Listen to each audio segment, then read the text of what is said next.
के अब पहले के जैसे हालात नहीं खे।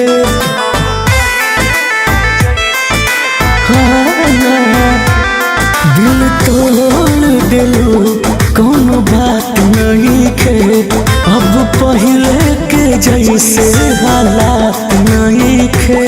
एक दिन हमारा जैसे तुम भी आहे भरोगे, अक्सर तुम भी अकेले में मुझे याद किया करोगे।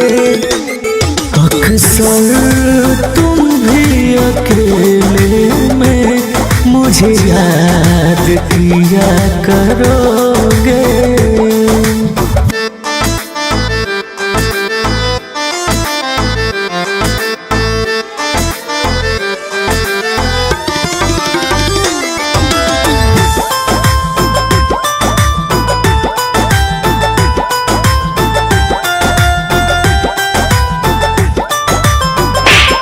आज करो इग्नोर हो, कल पारी जरूरत मोर हो।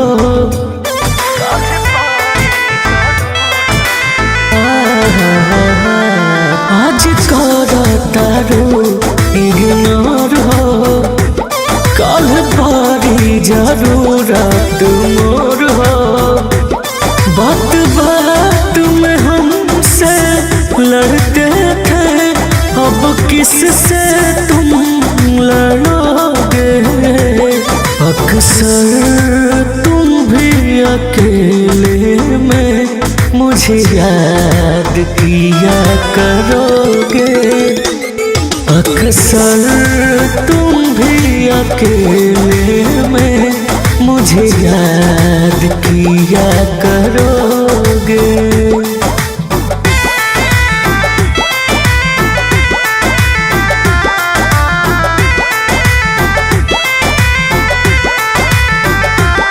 खुश रहबो तू ना रोहन के जारी, रोवता वे बिन तोहरो रोवे के पारी।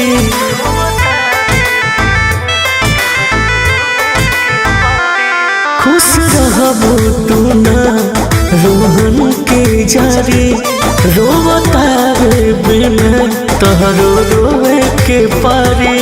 अब हमको फर्क नहीं पड़े, तुम जियो या तुम मरोगे। अक्सर तुम भी अकेले में मुझे याद किया करोगे। अक्सर तुम भी अकेले